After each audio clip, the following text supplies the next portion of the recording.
बिस्मिल्लाहिर्रहमानिर्रहीम। अस्सलामुअलैकुम। Exercise 7.2 first year FSc mathematics, question number 4 and 5 हमने लास्ट लेक्चर के अंदर पढ़ा कि डिफरेंट कलर के फ्लैग्स हों हमारे पास तो हम उनको कितने पॉसिबल वेज़ में अरेंज करके सिग्नल प्रोड्यूस कर सकते हैं। अब है क्वेश्चन नंबर 6। क्वेश्चन नंबर 6 में भी परमुटेशन की प्रैक्टिस है, क्योंकि ये थ्रू आउट एक्सरसाइज परमुटेशन की है। हम इसके अंदर चीज़ों को अरेंज कर रहे हैं। तो इस क्वेश्चन में कह रहा है कि how many words can be formed from the letters of the following words using all letters when no letter is to be repeated. यानी कोई भी अल्फ़ाबेट है रिपीट नहीं हो रहा, ये अल्फाज हम बना रहे हैं, तो इनको अगर हम अरेंज करें उल्टा सीधा, यानी जैसा पहला उसने पार्ट दिया प्लेन, तो ये पी से स्टार्ट हो रहा है। अगर हम इसे एल से स्टार्ट करें, अगर हम इसे ए से स्टार्ट करें, अगर हम इसे एन से स्टार्ट करें, अगर हम इसे ई से स्टार्ट करें, या इनकी अंदर जो पोजीशंस हैं उनको हम चेंज कर दें, तो पूछ रहा है कि कितने पॉसिबल वे से हम इन्हें अरेंज कर सकते हैं। तो टोटल हम नंबर अगर देखें तो इसमें है पी 1 2 3 4 एंड 5 है। अब ये टोटल 5 है और 5 ही हमारे पास पोजीशंस बनती हैं, यानी पहली पोजीशन पे पी है, दूसरी पे एल है, तीसरी पे ए है, फिर एन है, फिर ई है। तो ये 5 सीट्स बनती हैं, 5 ही लेटर्स बनते हैं। तो हम इनको कैसे अरेंज कर सकते हैं, कितने पॉसिबल वेज़ के अंदर, तो ये डिस्कस करेंगे। इसके बाद जो सेकंड है ऑब्जेक्ट लिखा हुआ है OBJECT ऑब्जेक्ट। तो इसमें अगर हम देखें तो इसमें 6 लेटर्स हैं, यानी 6 सीट्स होंगी जिनके ऊपर हमने इन लेटर्स को बिठाया हुआ है। तो पॉसिबल वेज चेक करने हैं कि अगर ओ की बजाय किसी और लेटर से स्टार्ट हो, या बी की बजाय दूसरे नंबर पे कोई और लेटर आ जाए, या जे की बजाय कोई और लेटर इस जगह पे रखें, तो वो कितने पॉसिबल वेज़ हैं जिनके ज़रिए हम इनको अरेंज कर सकते हैं। देन पार्ट नंबर 3 है फास्टिंग, FASTING फास्टिंग। अब फास्टिंग अगर हम देखें तो इसमें 7 लेटर्स हैं।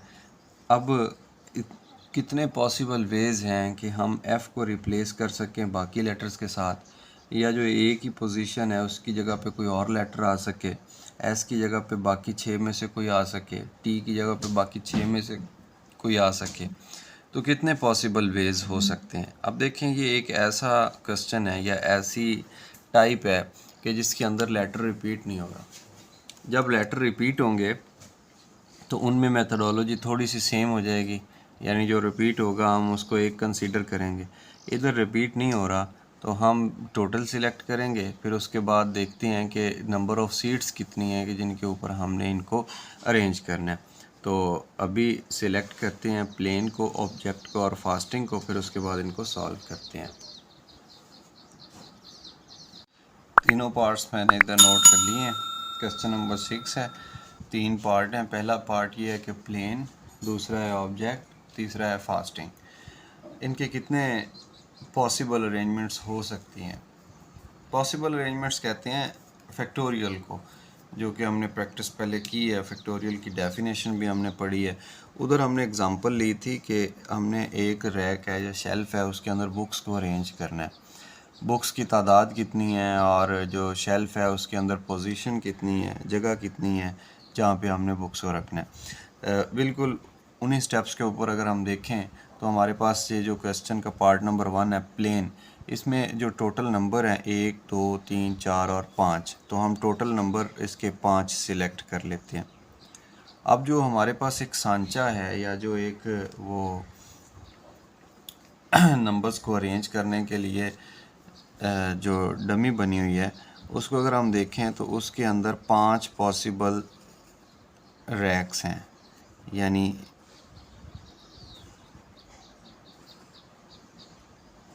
ऐसे।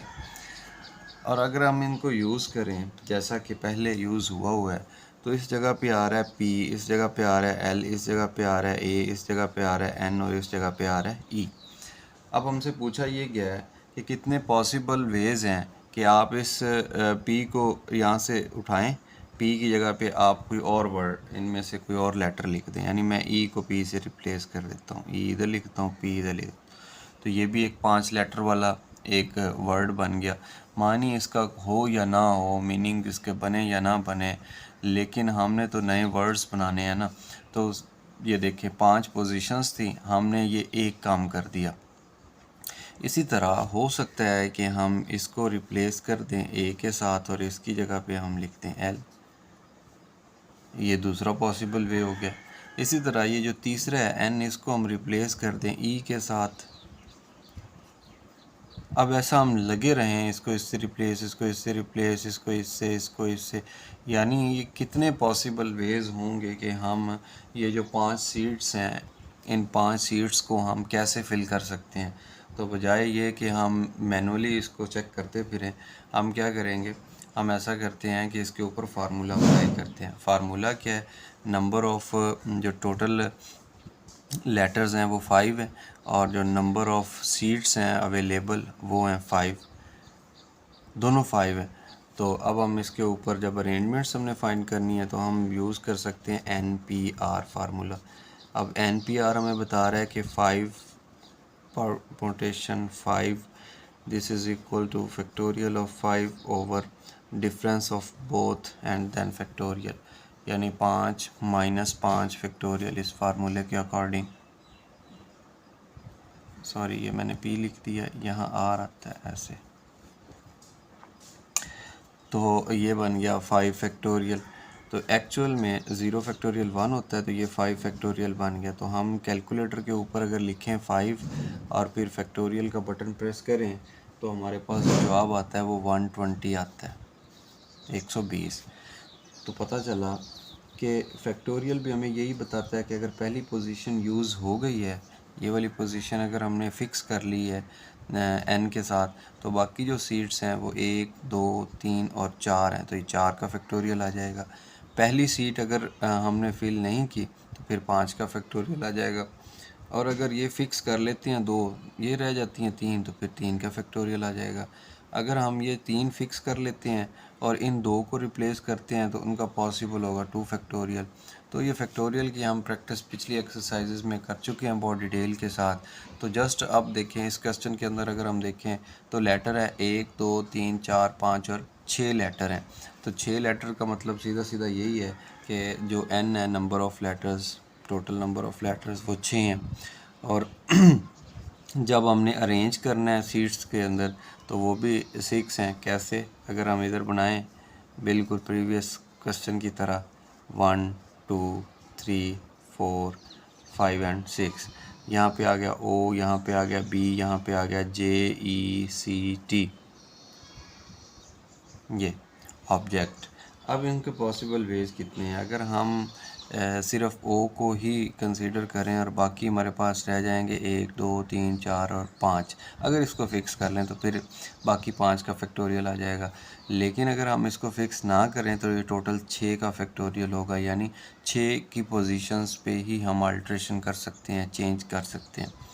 तो डायरेक्ट फार्मूला यूज़ करें NPR, तो ये इम्प्लाई कर रहा है 6 permutation 6 which is 6 factorial over 6 minus 6 which is 0 factorial.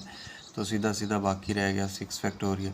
6 का फैक्टोरियल जब फाइंड करते हैं कैलकुलेटर के ऊपर तो वो बनता है 635 और 720 बनता है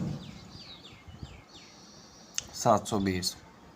इन्हीं स्टेप्स को फॉलो करते हुए अगर हम पार्ट नंबर 3 की बात करें तो ये कैसे सॉल्व होगा कि हमारे पास जो टोटल नंबर ऑफ़ लेटर्स हैं 2, 4, 6 और 7 हैं, और फिर हम देखते हैं कि जो पोजीशंस होगी इस तरीके का जब हम बनाएंगे बॉक्स तो उसमें जो पोजीशन है वो भी 7 ही होंगी। कैसे,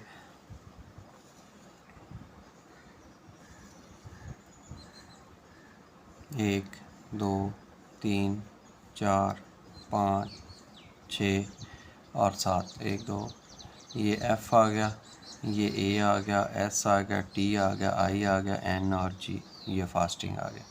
अब देखें 1, 2, 3, 4, 5, 6 और 7 है।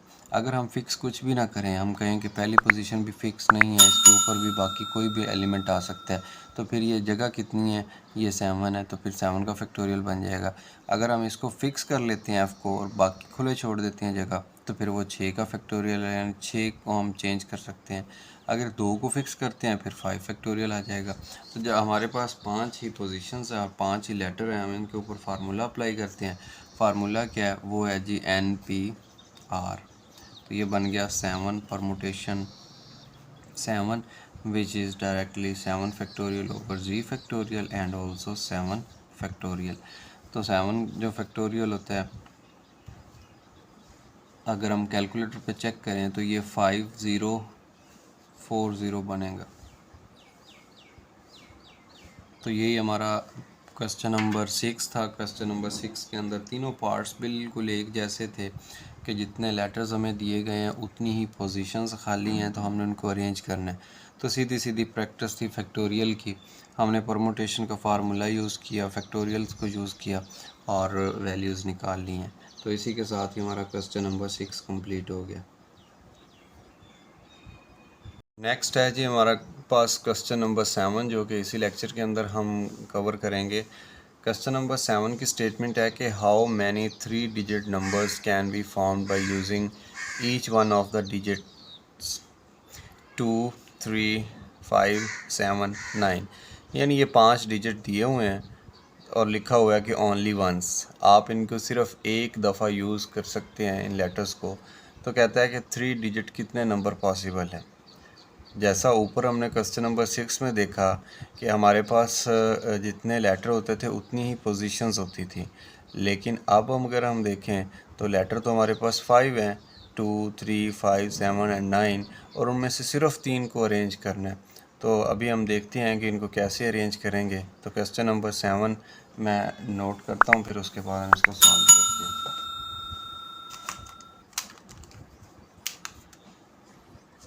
क्वेश्चन नंबर 7 है एक्सरसाइज 7.2 का। इसमें लिखा ये हुआ है कि 3 डिजिट वाला आपने नंबर बनाना है और यूज़ करना है 2, 3, 5, 2, 3, 5, 7 एंड 9। इन ये 5 डिजिट हैं, 5 में से कोई से भी आप 3 एट अ टाइम यूज़ करें और फिर बताएं कि कितने नंबर पॉसिबल हैं जो हम बना सकते हैं। तो देखें जी, ये एक ऐसा सांचा है कि जिसके अंदर हमें सिर्फ 3 डिजिट्स यूज़ करें 5 में से। अगर मैं कहूँ कि पहले मैं 2 यूज़ करता हूँ, फिर मैं 3 यूज़ करता हूँ, फिर 5 यूज़ करता हूँ, तो जो बिल्कुल ये एक नंबर बन गया जो कि 235। लेकिन अगर मैं इस 5 को ख़त्म कर देता हूँ, ये 2 फिक्स कर लिए, मैं 7 लिख देता हूँ, तो 237 बन गया, वैलिड नंबर है। मैं ये 2 फिक्स ही हैं, मैं इसकी जगह पे ये लिख देता हूँ, तो ये 239, ये भी एक वैलिड नंबर है। अब मैं क्या करता हूँ, इस 3 को ख़त्म कर लेता हूँ, 3 के साथ 5 मिला लेता हूँ। अब 5 के साथ अगर मैं ये 3 मिलाऊँ तो ये भी वैलिड नंबर है। और अगर 3 की बजाय मैं 5 दोबारा वंस यूज़ करना है, 7 मिला लूँ तो 257 वैलिड नंबर है। अगर मैं यहाँ पे 9 यूज़ कर लूँ, वैलिड नंबर है। और अगर मैं ऐसा करूँ, 5 की बजाय मैं 7 यहाँ पे यूज़ कर लूँ, 3 यूज़ करूँ, फिर 3 की बजाय 5 यूज़ करूँ, फिर 5 की बजाय 9 यूज़ करूँ, तो ये पॉसिबल नंबर्स आते जा रहे हैं, हालांकि 2 अपनी जगह पे मौजूद है। अब देखिए, हम 2 को इस जगह पे हम 3 भी पुट कर सकते हैं, 5 भी पुट कर सकते हैं, 7 भी, 9 भी। तो 5 नंबर हैं हमारे पास जो हम 2 की जगह पे रिप्लेस कर सकते हैं। अच्छा जी, अब सीधा सीधा इसका मतलब ये हुआ कि हमारे पास जो टोटल नंबर है, जो टोटल वो हैं जी लेटर्स 5 हैं, उनमें से जो हमने अरेंज करने हैं, तरतीब लगानी है, वो कोई से भी 3 है। तो ये बन गया N5 और R3। N में से 5 में से 3 को हमने अरेंज करना है, तो उसके लिए सीधा सीधा परमुटेशन का फार्मूला हम यूज़ कर रहे हैं। और साथ में उसने ये भी हमें कंडीशन लगा दी कि कोई नंबर रिपीट नहीं हो रहा। NPR आ गया। N को हम रिप्लेस कर देंगे 5 के साथ और PR को 3 के साथ। इसको जब कैलकुलेट करेंगे परमुटेशन के फार्मूले से। तो परमुटेशन हमें बताती है कि ऊपर जो होता है एन का फैक्टोरियल आता है और नीचे दोनों के डिफरेंस का फैक्टोरियल, ये फार्मूला लिखा हुआ है। एन और आर का जो डिफरेंस बन रहा है 5 - 3 वो 2 फैक्टोरियल बन रहा है। तो इसको अब हम सॉल्व करें तो ऊपर 5 फैक्टोरियल है, नीचे 2 फैक्टोरियल है। तो 5 को हम लिख दें ओपन करके 4 3 2 और ये 2 फैक्टोरियल, ये भी 2 फैक्टोरियल, ये कैंसिल हो गया। 5 4 20, 20 और 3 60। अगर 2 होता 7 तो फिर 120 बनना था, अभी ये 60 बनेगा। तो देखें हमारे पास ये जो मैंने 4 5 6 चेंज करके नए नंबर बनाए थे, हम नए 60 नंबर प्रोड्यूस कर सकते हैं इन 5 नंबर्स को यूज़ करते हुए, बार बार इनकी पोजीशन चेंज करते हुए। तो 60 हमारा आंसर है जी क्वेश्चन नंबर 7 का। और इसी के साथ ही इस एक्सरसाइज 7.2 का क्वेश्चन नंबर 7 तक हम कंप्लीट कर चुके हैं। क्वेश्चन नंबर 8 हम नेक्स्ट लेक्चर में पढ़ेंगे और वहाँ पे हम क्या करेंगे कि कंडीशन लगा देंगे कि ये जो दो नंबर हैं, जैसे इसमें 2 और 7, इनको फिक्स कर देंगे कि ये एक दूसरे के साथ साथ रहेंगे। जब ये साथ रहेंगे तो फिर हम देखेंगे कि क्या फ़र्क पड़ता है इस फार्मूले के ऊपर और कैसे उसको अरेंज करना है। तब तक के लिए अल्लाह हाफ़िज़।